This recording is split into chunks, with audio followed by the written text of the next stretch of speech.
Friends, आज हम बात कर रहे हैं यस बैंक की।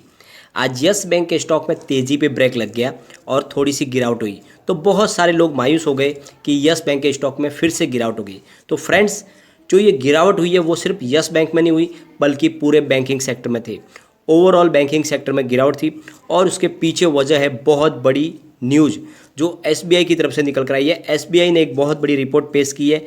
उस रिपोर्ट के आधार पर बैंकिंग शेयरों में गिरावट बनी है। तो वो रिपोर्ट क्या है और उसके क्या नतीजे आने वाले समय में निकलने वाले हैं, उस रिपोर्ट को हम अच्छे से डिस्कस करेंगे और जानने की कोशिश करेंगे कि आने वाले समय में बैंकिंग शेयरों की सेहत कैसे रह सकती है, क्या इस समय बैंकिंग शेयरों में निवेश किया जा सकता है, और अगर निवेश करेंगे तो हमको कितने समय तक उसको होल्ड करके रखना होगा। वो सारी की सारी जानकारी इस वीडियो के माध्यम से मिलेगी। फ्रेंड्स, आप पीएसयू बैंक ले लो या फिर निफ्टी प्राइवेट बैंक ले लो, सभी जगह पर गिरावट थी और यस बैंक के शेयर में भी गिरावट हुई। और उसके पीछे एक और दूसरी वजह यह भी थी कि बड़ी तेज़ी कल बनी थी और लोगों ने अपना प्रॉफिट बुक भी किया है, क्योंकि आजकल बहुत ज़्यादा देर तक कोई रुकने को तैयार नहीं है। शॉर्ट टर्म में भी अपना प्रॉफिट बुक करना चाहते हैं। अगर किसी को 10 से 20% की तेज़ी दिख रही है तो वो तुरंत प्रॉफिट बुक कर रहा है। तो इस वजह से लोग प्रॉफिट बुक करने की वजह से भी थोड़ी सी गिरावट दिख रही है। लगातार बाजार में एक तरफा तेज़ी का माहौल नहीं बन रहा है। तो उस रिपोर्ट को हम देखेंगे और जानने की कोशिश करेंगे कितने दिन में यस बैंक की सेहत सुधर सकती है और क्या इस समय हमें घबराना चाहिए, क्योंकि स्टॉक फिर से 14 से नीचे आ गया है। तो सारी संभावना इस वीडियो के माध्यम से हम तलाशेंगे। लेकिन फ्रेंड, उससे पहले अगर आप पहली बार हमारे चैनल पर आए तो चैनल को सब्सक्राइब कर दीजिए, एक बेल आइकॉन दबा दीजिए ताकि जब भी नया वीडियो बने पहला नोटिफिकेशन आपको मिले। वीडियो पसंद आए तो लाइक शेयर जरूर कीजिए। फ्रेंड्स, सबसे पहले हम आज के कारोबार को डिस्कस कर लेते हैं। आज वैसे भी बाजार में बड़ी गिरावट नहीं है, न तेजी है, फ्लैट क्लोजिंग आई है। सेंसेक्स की अगर बात करें तो फ्रेंड 50,637 पर क्लोजिंग आई है 14 पॉइंट की गिरावट के साथ में। और निफ्टी 50 में थोड़ी सी ग्रीन क्लोजिंग आई है, या तो बाजार में फ्लैट क्लोजिंग थी लेकिन बैंकिंग शेयरों में गिरावट थी। पहले कारोबार को डिस्कस कर लेते। आज यस बैंक का स्टॉक 13.85 पर ओपन हुआ और दिन भर की यही आई थी फ्रेंड। वहाँ से गिरावट शुरू हुई और इसने लो बनाया 13.45 का। लेकिन एक अच्छी बात ये रही कि इसने जो क्लोजिंग दी है वो ऊपर की तरफ है, यानी 13.60 पर 1.81% डाउन पर क्लोजिंग दी है। वॉल्यूम की बात कर लेते। बीएसई में 2,28,000 का वॉल्यूम हुआ और सामने 96,85,000 की डिलीवरी उठाई गई। डिलीवरी का परसेंटेज है 48.36%। तो अच्छी खासी डिलीवरी बेस काम हो रहा है। लोग निचले भाव से खरीदारी कर रहे हैं। अभी भी 14 के नीचे बहुत ज़्यादा खरीदारी हो रही है, जो सामने दिख रहा है कि 48% डिलीवरी माल उठाए। एनएससी की बात कर लेते। 8,61,20,000 का वॉल्यूम हुआ और सामने 3,40,35,000 की डिलीवरी उठाई गई और डिलीवरी का परसेंटेज है 39.52%। तो फ्रेंड्स, अभी ज़्यादा आपको घबराने की जरूरत नहीं है, क्योंकि अभी भी अच्छी खासी डिलीवरी बेस काम हो रहा है। लोग अच्छी खासी खरीदारी कर रहे हैं इस लेवल पे, क्योंकि इसकी प्राइस काफ़ी फेयर है और इस लेवल पे अच्छी खासी खरीदारी बन रही है। अगर आज पूरे बैंकिंग सेक्टर की बात करें फ्रेंड, तो निफ्टी बैंक 34,662 पर करीब 281 पॉइंट की गिरावट हुई है, यानी 0.81% की गिरावट है निफ्टी बैंक के अंदर। निफ्टी पीएसयू बैंक की बात कर लेते हैं।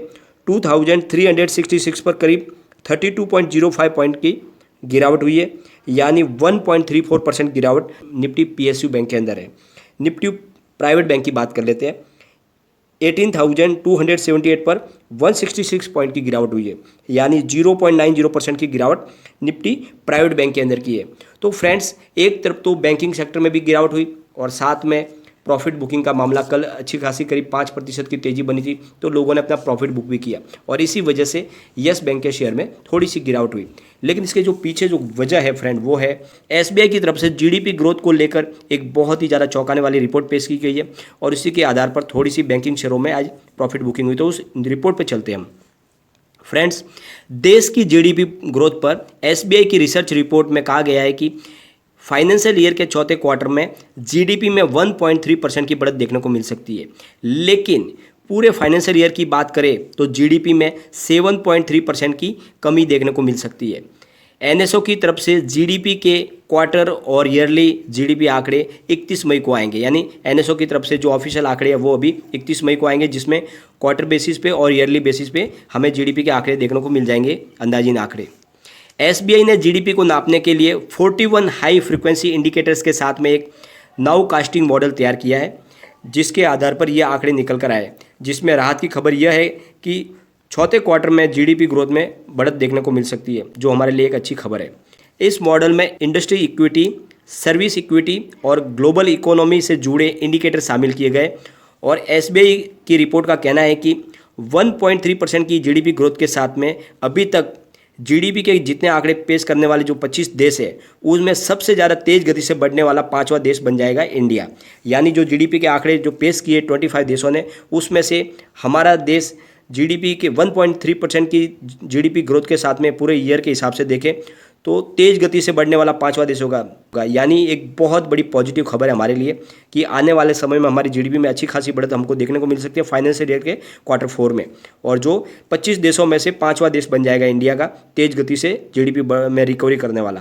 तो एक बहुत ही अच्छी पॉजिटिव खबर निकल कर आई है देश के लिए।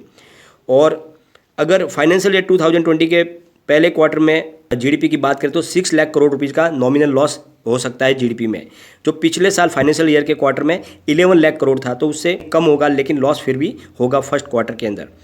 और इस रिपोर्ट में कहा गया है कि सभी बैंकों के अप्रैल और मई के बैंक डिपॉजिट और क्रेडिट में काफ़ी गिरावट आई है। तो एक सबसे बड़ी चौंकाने वाली बात यह है कि अप्रैल से मई के दौरान डिपॉजिट और क्रेडिट दोनों में गिरावट हुई है सभी बैंकों के। तो इस रिपोर्ट से एक बात साफ जाहिर हो रही है कि फिलहाल आने वाला क्वार्टर जो है वो बैंकों के लिए शुभ संकेत लेकर नहीं आएगा, लेकिन अगर पूरे साल का प्रदर्शन देखें शानदार नतीजे हमको देखने को मिल सकते हैं। तो फ्रेंड्स, बात यह है कि बैंकिंग शेयरों के लिए फिलहाल आने वाला क्वार्टर उत्साहवर्धक होने की संभावना कम है, क्योंकि अप्रैल मई के दौरान उनकी बैंक डिपॉजिट और क्रेडिट दोनों में गिरावट हुई है, और इसी का नतीजा है कि आज बैंकिंग शेयरों में हमें दबाव देखने को मिल रहा है। लेकिन ओवरऑल पूरे साल की बात करें तो बैंकिंग शेयरों के लिए आने वाला समय अच्छा रहने वाला है, क्योंकि हमारी जीडीपी में 1.3% की बढ़त देखने को हमें मिलेगी। तो अगर बैंकिंग शेयरों में फ्रेंड निवेश किया हुआ है तो आपको आपका नज़रिया कम से कम 1 साल के लिए रखना होगा। तो फिलहाल बैंकिंग शेयरों में दबाव देखने को मिल सकता है, क्योंकि जो ये एसबीआई की तरफ से जो रिपोर्ट निकल कर आई है वो ये है कि जो आने वाला क्वार्टर है Q1, जो उस Q1 के दरमियान रिजल्ट में कमी देखने को हमें मिल सकती है, क्योंकि बैंकों के अप्रैल मई के डिपॉजिट और क्रेडिट दोनों में गिरावट देखने को मिल रही है, और उसका नतीजा ये होगा कि आने वाले समय में रिजल्ट में हमें वो कमी देखने को मिल सकती है। तो जो आने वाले Q1 के जो रिजल्ट होंगे बैंकिंग शेयरों के लिए, उसमें कुछ गिरावट हमें देखने को मिल सकती है, और इसी का नतीजा है कि आज बैंकिंग शेयरों में भी दबाव बना हुआ है। तो फ्रेंड्स, सीधा एक बात है कि अगर आपने बैंकिंग शेयरों में निवेश किया है तो कम से कम आप अपना नज़रिया 1 साल के लिए कर ले तो आपको बहुत ही अच्छा रिटर्न मिलेगा, क्योंकि पूरे जो जीडीपी अभी तक जिसने भी जीडीपी के आंकड़े पेश किए उन 25 देशों में 5वां हमारा ऐसा देश होगा जो तेज़ गति से जीडीपी ग्रोथ रिकवर करेगा। तो इसका मतलब आने वाला समय हमारे लिए अच्छा हो सकता है, परंतु जो अभी फर्स्ट क्वार्टर आएगा उसमें कुछ हमें दबाव देखने को मिल सकता है। तो इसी वजह से अगर आपने निवेश बैंकिंग शेयरों में किया, साथ में अगर आपने यस बैंक में भी निवेश किया, तो मैंने आपको पहले भी बोला आपका नज़रिया लॉन्ग टर्म रखें, परंतु कम से कम किसी भी बैंकिंग शेयर में आपने निवेश किया तो आपका नज़रिया आपको 1 साल के लिए होल्ड करना होगा उन शेयरों को, तभी आपको अच्छा खासा प्रॉफिट मिल सकता है। आने वाले दिनों में हो सकता है कुछ गिरावट देखने को मिली है।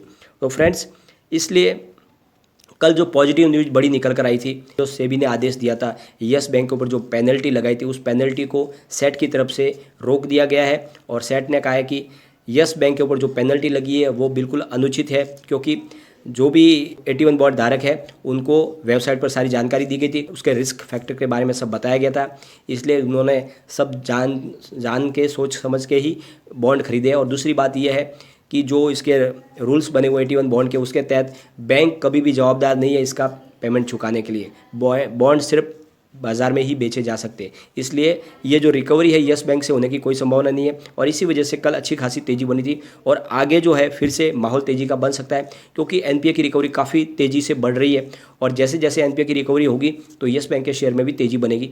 और अभी फिलहाल आपको डरने की ज़रूरत नहीं है, क्योंकि यस बैंक का स्टॉक फिलहाल अपने बिल्कुल निचले लेवल पर है, ये बिल्कुल फेयर वैल्यू पे आ चुका है, और तो यहाँ से अब सिर्फ तेज़ी की ही संभावना बनी है। तो धीरे धीरे जैसे पॉजिटिव न्यूज़ आएगी स्टॉक जरूर बढ़ेगा, और आज भी इसने अच्छी खासी हाई बनाई है, 13.85 की हाई है, तो आपको ज़्यादा टेंशन लेने की जरूरत नहीं है। बहुत जल्द इसमें आपको 14 के ऊपर का लेवल देखने को मिलेगा, और फिर ये स्टॉक फिर तेज़ी में दौड़ने लगेगा। तो थोड़ा सा आपको धैर्य रखना होगा।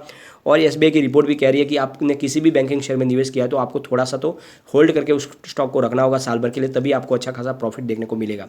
तो आप अपना नज़रिया थोड़ा लॉन्ग टर्म रखें, और इसमें आपको अच्छा खासा रिटर्न देखने को मिलेगा। लेकिन फ्रेंड, कोई भी इन्वेस्टमेंट करने से पहले अपने फाइनेंशियल एडवाइजर से एक बार एडवाइजर ले ले, या अपना खुद का रिसर्च करें, क्योंकि मैंने वीडियो आपके एजुकेशन पर्पज के लिए ही बनाया। वीडियो पसंद आए तो लाइक शेयर जरूर कीजिए, और चैनल को सब्सक्राइब कर दीजिए। Thank you friend.